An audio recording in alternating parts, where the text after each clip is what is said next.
Hola, ¿qué tal? ¿Cómo están?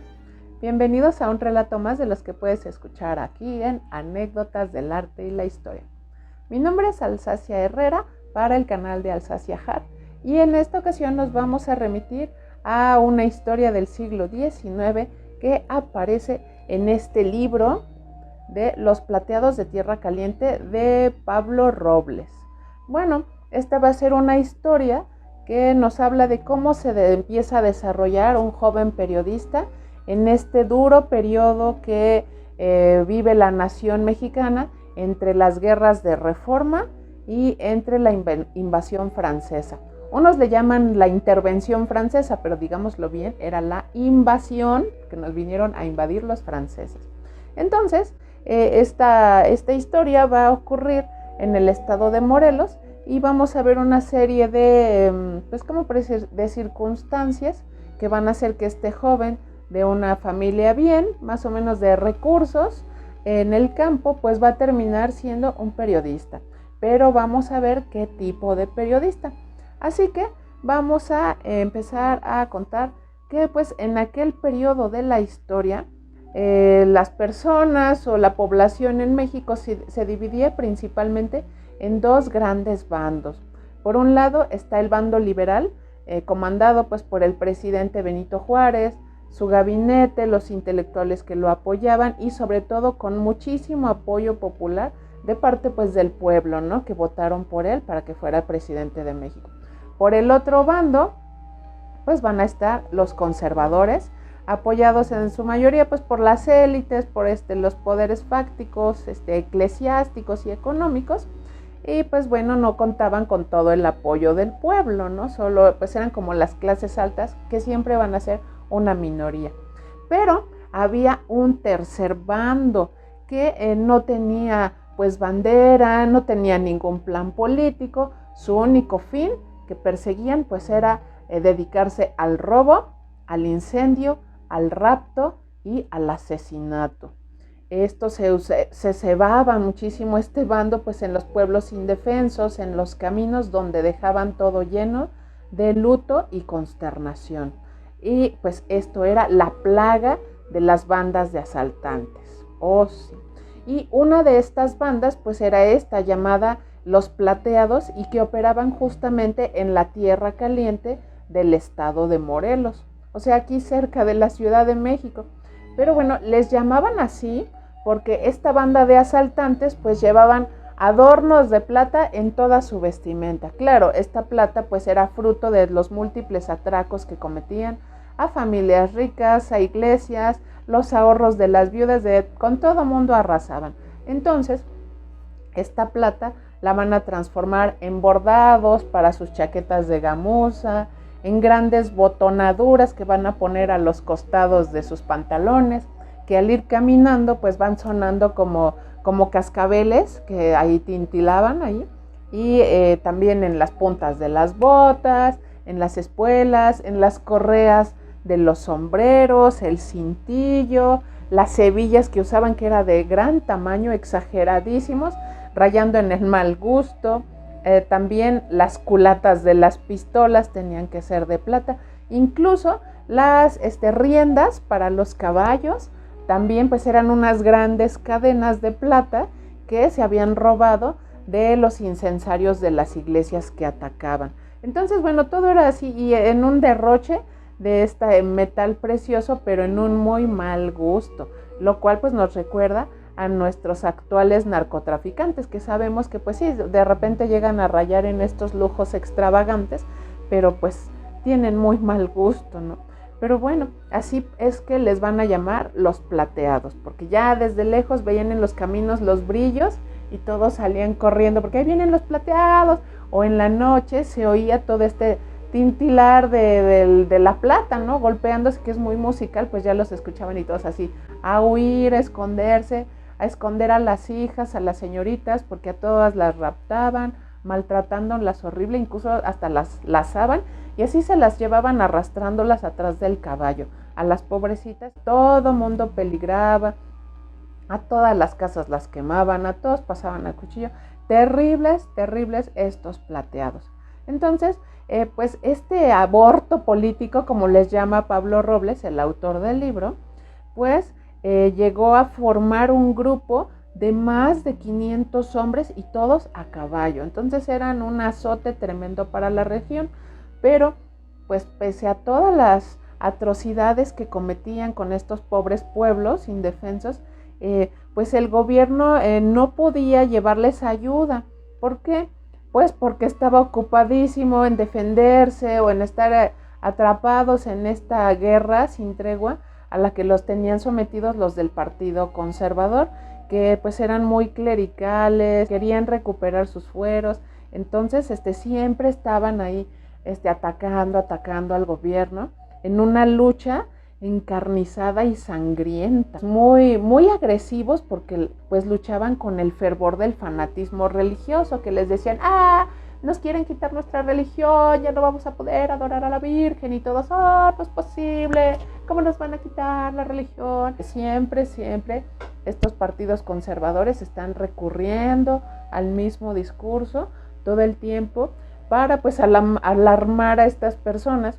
Entonces, bueno, estaban en esta guerra sin darle respiro al gobierno liberal de Benito Juárez. Entonces, pues no tenía recursos pues para mandar a ayudar a estas pobres poblaciones que eran constantemente asaltadas, atacadas por estos plateados, ¿no?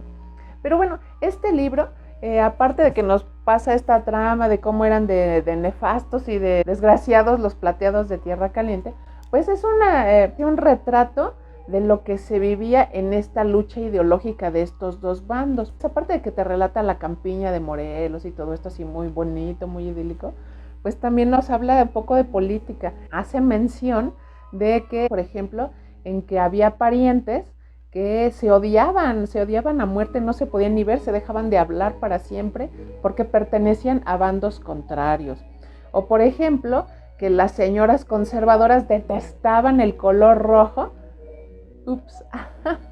A mí que me encanta, bueno, coincidió, odiaban el color rojo porque ese justamente era el color distintivo del partido, el de los liberales, ¿cómo ven? Pero bueno, las señoras liberales tampoco se quedaban atrás, así que ellas van a despreciar el color verde, porque ese era el distintivo del bando mocho o el bando conservador. Entonces, también que se estilaba que en el calzado se usaba de color rojo, de color verde, según el color de quien fuera tu enemigo, porque así al ir caminando, pues ibas pisoteando a tus adversarios, ¿no? Bueno, entonces ya si veías que alguien traía los zapatos rojos, es que era conservador porque venía pisoteando al bando liberal. Y si veías a alguien con el calzado de color verde, pues era liberal y venía pisoteando al bando conservador. Entonces, bueno, estas cosas yo nunca me los hubiera imaginado, pero bueno, así sucedía. Incluso esto llegaba al terreno amoroso. Casi no había parejas cuyos integrantes formaran parte de bandos diferentes. Casi siempre eran todos de un mismo bando, o eran los dos conservadores o eran los dos liberales. Una pareja que fueran de distinto bando, pues ¿qué pasaba? Que la familia del otro jamás aceptaba a su cónyuge, ¿no? ¿Qué les parece? Pues, pero nos dice este libro que de toda esta división, de toda esta polarización, pues eran culpables aquellos que abusaban de sus sermones en el púlpito, ¿no? O sea, los curas, los sacerdotes que se la pasaban azuzando a las conciencias y pues las avasallaban con su oratoria, haciéndoles creer que los liberales eran de lo peor. Y también quienes contribuían a esta división, a este odio irracional, pues eran aquellos que desparramaban riquezas a manos llenas, así todo su oro, pagando conciencias, pagando sacerdotes, comprando periódicos, amenazando gente, pues ¿para qué creen? Para reconquistar sus privilegios perdidos. Pues ¿qué les parece? En tal contexto, los personajes centrales del libro va a ser esta familia que vive en el campo, pues tiene recursos, nada más que sin llegar a la riqueza onerosa, pero pues bueno, se la pasan bastante bien en esta situación idílica. El hijo mayor ya está comprometido, todo mundo quiere a su futura esposa, ella es casi como de la familia, los padres se llevan muy bien, todo iba pues como viento en popa, muy bonito, pero en eso comienzan a sufrir el acoso de los plateados, mendigos desgraciados. Entonces, pues bueno, les hacen perder su tranquilidad, les hacen ver las de Caín y pues bueno, se empiezan a desencadenar una serie de tragedias que pues terminan muchas veces en muertes, ¿no? Entonces, bueno, aquí se nos narra todas estas desgracias que va viviendo la pobre familia protagonista de este libro, hasta que, bueno, o sea, ya vemos que como resultado, el protagonista, el joven Enrique, el protagonista principal, pues comienza a hacer periodismo, y pues comienza a hacerlo porque, bueno, no le queda de otra, y además pues lo hace a pesar de sufrir toda clase de contrariedades, de penurias, pero bueno, él encuentra la nobleza en esta actividad, ¿no? En este oficio del periodismo. Entonces, el autor de este libro, Pablo Robles, él nos dice que Enrique era inflexible en sus escritos, pero sin pertenecer a la oposición, ¿no? No era del bando conservador, pero pues él era justo y recto, trataba de ser muy recto en lo que él escribía. Entonces siempre va a estar encomiando lo bueno, o sea, alabándolo o dando gracias por las cosas buenas que hacía el gobierno liberal de Benito Juárez, ¿no? Pero sin que por eso pudiera decirse que lo que él escribía estuviera inspirado por alguna subvención del gobierno. Así, con esa palabra lo dice Pablo Robles, con esa subvención, lo que ahora diríamos el chayote. O sea, a Enrique, al joven Enrique, no le pasaban un chayote por hablar bien del gobierno, él solito las identificaba y de eso hablaba bien en sus editoriales, en sus artículos, ¿no? Y el público pues lo empieza a seguir mucho, al grado de que estaban expectantes a ver a qué hora publicaba otra de sus columnas, otra de sus editoriales, y siempre era muy bien recibido, hasta con aplausos, ¿no? Aplausos del público. Pero bueno, resulta que Enrique siempre le leía sus artículos a su padre, pues para pedirle el parecer, ¿no? A su papá. Y es que Enrique pues era de repente muy fuerte, muy incisivo en estas cosas que él escribía. Y pues su padre iba a estar encargado de templar, así, apaciguar este ardor juvenil que sentía Enrique, ¿no? Y más después de todo lo que vivió, pues estaba así, con los nervios a flor de piel, ¿no? Entonces, bueno, es muy significativo un diálogo que tienen padre e hijo, que pues por eso justamente escogí esta historia. Esto se escribió, ya les digo, que entre 1870 y 1890, o sea, en el siglo XIX, hace más de un siglo que se escribió. Me voy a tomar la libertad de leerles este diálogo, ¿no? Pues resulta que está Enrique, escribe y escribe ahí, y entonces el padre dice, ay, este muchacho ya lleva mucho tiempo ahí, pues ¿qué estará escribiendo, no? Entonces llega el padre y le dice, ¿qué escribes, Enrique?, preguntó una vez don Martín. Defiendo, padre mío, al pueblo infeliz, a quien la maldita leva le obliga a ser soldado a la fuerza, cuando debiera hacerlo voluntariamente. A un pueblo libre se le convence, no se le lleva al matadero para que sea carne de cañón. Enrique, interrumpió el señor Cedeño, que así se llamaba, Cedeño, era la familia Cedeño. Dice, el gobierno tiene sagrados deberes que cumplir. Al Congreso es a quien debe dar respuesta de sus operaciones y solo al Congreso le toca juzgarle sus actos al presidente. Con lo que estás escribiendo pones trabas al gobierno y solapadamente estás ayudando a sus enemigos. Además, quiero que tengas muy presente que estás ofendiendo al primer magistrado de la nación que pertenece a nuestra raza. Enrique quedó un momento pensativo, diciendo luego, está bien, señor, el gobierno jamás tendrá queja alguna de mí. Las circunstancias por las que atraviesa el país me obligan a callar. Ayudemos con el silencio a la salvación de la República. ¿Qué les parece? Pues esto es muy revelador, ¿no? Entonces, bueno, ya después de este consejo, pues él sigue escribiendo y pues siempre va a estar como, pues poniendo su atención en otras cosas, no en estar criticando pues las malas acciones que llevaba a cabo el gobierno pues en esta situación desesperada de estar luchando contra los clérigos, contra los conservadores con muchísimo dinero que le aportaban ellos a su causa y Juárez sin recursos, y luego peor que se venía la amenaza de la invasión francesa, ¿no? Entonces Enrique decide pues no poner el acento en esos puntos donde quizá podría cojear el gobierno liberal de Benito Juárez, ¿no? Pues ya sigue la trama del libro y pocos meses después, de manera voluntaria y libre, como él lo pedía, pues Enrique decide incorporarse al ejército de la República y va a participar en la guerra, va a participar en muchas batallas y pues finalmente relata el escritor que va a recibir Enrique un bautizo de sangre y se va a cubrir de gloria en el campo de batalla del 5 de mayo de 1862, derrotando a los invasores franceses que fueron traídos por los conservadores, o sea, la famosa batalla de Puebla.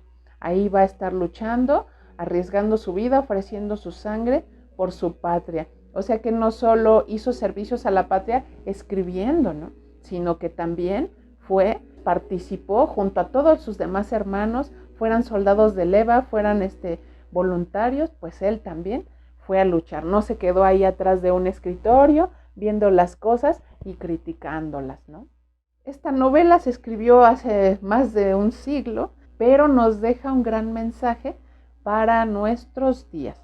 Y es justamente lo que me llamó la atención de esta historia. Es que el personaje Enrique, en su deseo de ayudar a su patria, pese a que él mismo sufrió en carne propia y su familia todos estos desastres ocasionados por las guerras entre los liberales y los conservadores, él decide soslayar algunos temas, decide guardar silencio sobre algunos como periodista, pero, y hacemos énfasis en el pero, porque lo hace comprendiendo que sus escritos, pues sin duda serían tomados como un arma de ataque por los opositores al gobierno del presidente Benito Juárez. Entonces es por eso que decide no escribir sobre ellos, ¿no? No es que se estuviera como autocensurando en un afán de ser aplaudidor de ese gobierno, ¿no? Sino que él sabía que si él criticaba algo, inmediatamente los conservadores lo iban a agarrar, lo que él escribiera, para estar golpeteando y golpeteando a de por sí ya atormentado gobierno liberal, ¿no? Bueno, pues eso ha sido todo. Síganos en nuestras redes sociales que están por acá apareciendo.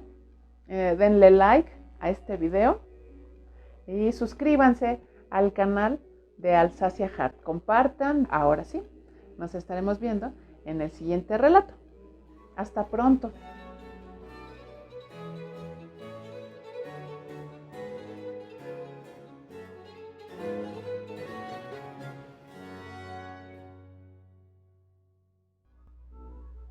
Los plateados de tierra caliente, toma 2.